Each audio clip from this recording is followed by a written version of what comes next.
Bismillahirrahmanirrahim. Assalamualaikum warahmatullahi wabarakatuh. Alhamdulillahirrabbilalamin. Wassalatu wassalamu ala rasulillahi amma ba'du. Rabbi shrah li sadri wa yassir li amri wahlul 'uqdatam min lisani yafqahu qawli. Bagaimana kabarnya kalian semuanya?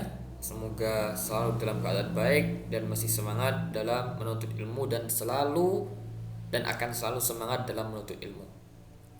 Itu harapan dari Ustadz. Semoga kalian selama belajar di rumah pun tetap disiplin dalam mengerjakan tugas-tugas yang diberikan oleh Ustadz dan Ustadzahnya dari sekolah. Pada pertemuan yang lalu kita sudah belajar dan sudah menuntaskan materi tentang zakat di pelajaran yang ke-10.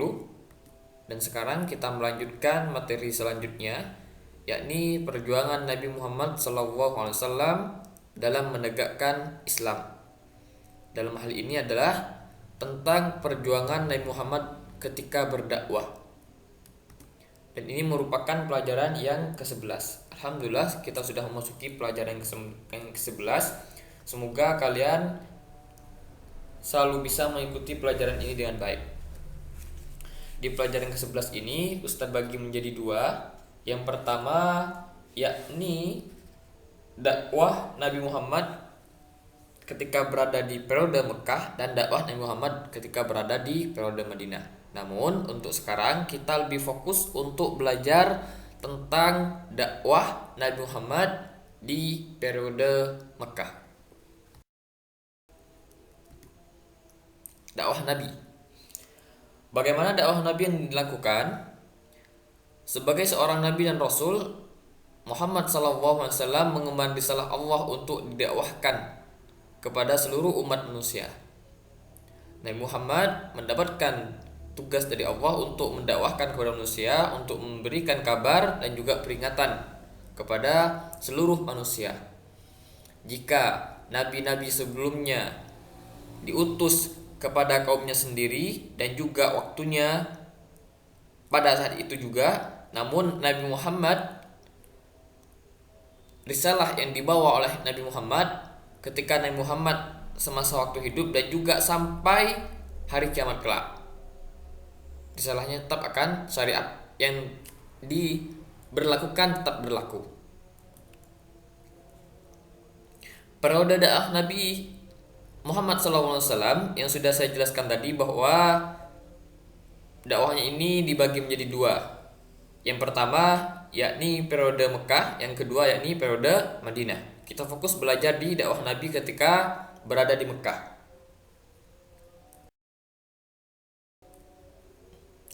Nabi Muhammad SAW diangkat menjadi Rasul di usia 40 tahun. Ketika Nabi Muhammad diangkat menjadi Rasul, baru setelah itu Nabi Muhammad mendakwahkan risalahnya, mendakwahkan kerasulannya, memberikan kabar kepada manusia dan juga memberikan kabar kepada manusia dan juga memberikan peringatan. Di usia 40 tahun ini Nabi Muhammad pertama kali menerima wahyu, yakni surat Al-Alaq ayat 1 sampai dengan ayat yang kelima. Dakwah pertama kali dilakukan oleh Nabi Muhammad tidak langsung terang-terangan, akan tapi secara sembunyi-sembunyi, mulai dari keluarga dekatnya kepada teman atau sahabat dekatnya, baru kepada orang-orang umum. Ini juga menjadi landasan bagi kita apabila kita ingin menyampaikan kebaikan kepada orang lain, maka mulailah dari orang-orang terdekat kita, mulai dari keluarga kita, saudara kita, baru kepada orang lain. Perhatikan dulu orang-orang yang terdekat bagi kita. Rasulullah berdakwah di Mekah selama 13 tahun. Dari umur 40 tahun berarti sampai umur berapa? 53. Nabi Muhammad berdakwah di Mekah selama 13 tahun, dan Nabi Muhammad di Mekah fokus dakwahnya terhadap menyampaikan nilai-nilai tauhid, memberantas kesyirikan. Karena kenapa? Karena di Mekah pada waktu itu sebenarnya orang-orangnya mengakui tentang alam semesta ini adalah ciptaan Allah, namun ketika mereka beribadah masih terhadap patung-patung yang berada di Mekah, mulai dari Lata, Uzza, Manata, Hubal dan lain sebagainya. Di situ banyak patung-patung yang disembah oleh orang-orang musyrikin di Mekah. Fokus Nabi Muhammad apa? Mendakwahkan tauhid. Sama dengan dakwah para nabi sebelumnya juga mendakwahkan tauhid.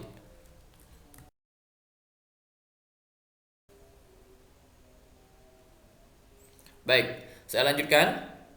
Dakwah periode Mekah ini berisi yang pertama tentang surat Al-Alaq yang menuntun manusia memahami bahwa Allah yang menciptakan alam semesta serta nantinya melahirkan proses syahadat dari orang-orang, memahami bahwa Allah yang menciptakan alam semesta dan juga memahami bahwa Allah yang berhak satu-satunya untuk disembah.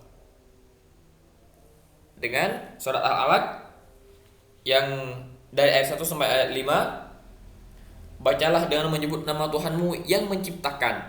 Nah, di sini juga ada faedahnya.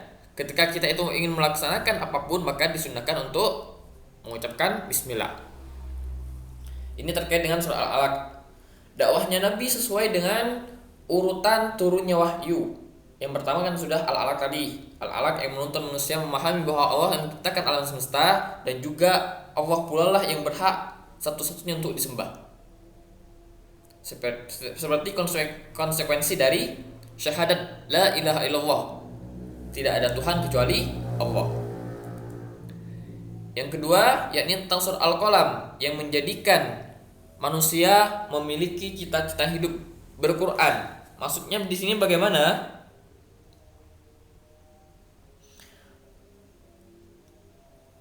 Di sini adalah maksudnya ketika manusia memahami tentang surat dari Al-Qalam yang berbunyi dari Nun wal qalami wa ma yasturun, demi pena dan apa yang dituliskannya.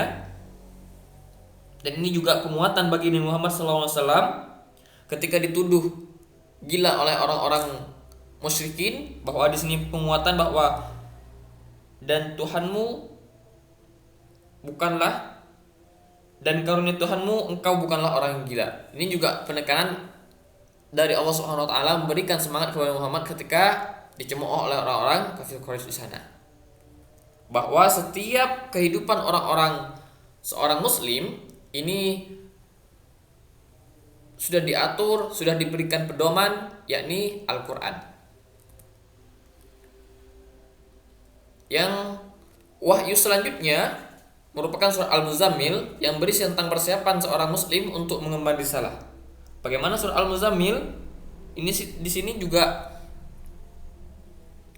anjuran bagi orang-orang ketika mau melakukan dakwah. Yang pertama, Allah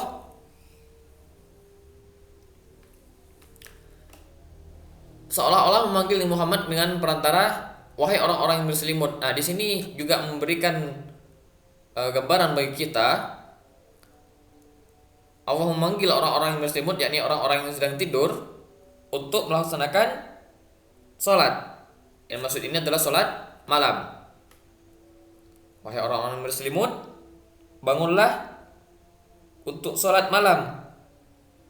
Kecuali sebagian kecil apa? Sebagian kecil manusia ini tidak melaksanakan sholat malam. Dan ini merupakan dasar bagi kita seorang muslim untuk mendakwahkan ajaran Islam. Yang pertama kali kita harus mempersiapkan diri kita sendiri. Yang pertama yakni dengan sholat malam. Yang selanjutnya adalah surah Al-Mudaththir. Surah Al-Mudaththir ini menceritakan tentang hampir sama dengan surah Al-Muzammil tadi, tentang orang-orang yang sedang berselimut. Maksudnya ini adalah panggilan dari Allah untuk mendakwahkan Islam. Kalau tadi masih mempersiapkan, Al-Muzammil mempersiapkan diri, Al-Mudaththir ini sudah langkahnya untuk mendakwahkan Islam, untuk memberikan kabar dan juga memberikan peringatan kepada manusia. Nah, sehingga dari urutan-urutannya tadi, maka puncaknya adalah di surah Al-Fatihah yang menjadi tujuan dari seorang muslim. Apa itu? Iyyaka na'budu wa iyyaka nasta'in. Sebagai bentuk penghambaan kepada Allah, iyyaka na'budu, hanya kepada Engkau kami menyembah, wa iyyaka nasta'in, dan hanya kepada Engkau kami meminta pertolongan. Sebagai bentuk kita bertawakal kepada Allah. Itu adalah landasan puncak tujuan seorang muslim seperti itu.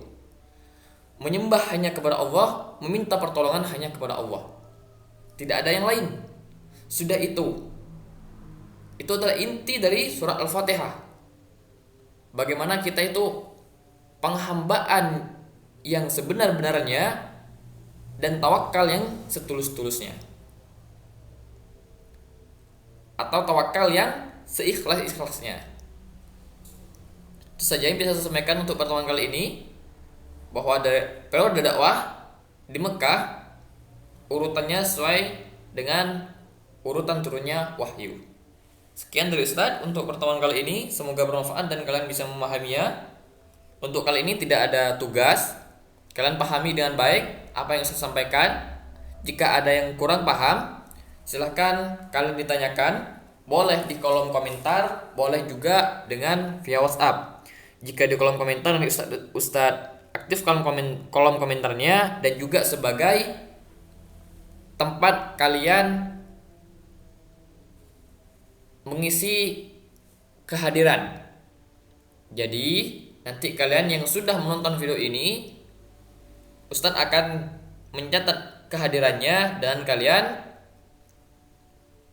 menulis di kolom komentar. Seperti Raffi hadir, nanti tulis seperti itu di kolom komentar ya. Sekian, wallahu a'lam bishawab. Subhanakallahumma hamdika, asyhadu an la ilaha illa anta astaghfiruka wa atubu ilaik. Assalamualaikum warahmatullahi wabarakatuh.